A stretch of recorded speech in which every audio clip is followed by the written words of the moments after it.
Aşgabat şäheriniň Benenteri we sport baradaky baş müdürlüğiniň guramagyna geçirilen ýarşlara çekileşli häsiýet mahsus boldy. Aşgabat şäheriniň arkalaşygyň täze sport mümkinçilikleriniň şäher diýilip aglan edilmegi münasibetli paýtagtymyzda küçt boýunça 18 ýaşa çelli oglan gyzlaryň arasynda ýarş geçirildi. Aşgabat şäheriniň birinjili uğruna geçirilen ýarş ustatlar ýüze çykardy. Aşgabat şäheriniň Benenteri sport baradaky baş müdürlüğiniň guramagyna ýarşa türgelleriň 120 gatnaşdy. Tay boks boýunça Aşgabat şäheriniň kubogyny almak uğruna ýarşda türgelleriň ýeňşe bolan ihlasy aýdyň doýuldy.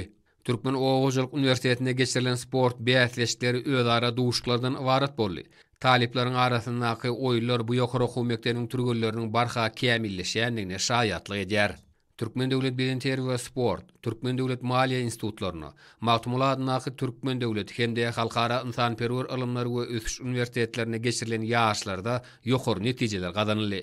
Paýtagtymyzdaky Olimp Orta Sport Mekdebine geçirilen ýarşlar ýokary ruhy bilen betlendi. Bu sport bäsleşigi türgeller üçin kämilleşmek babatda ähmiýetli boldy.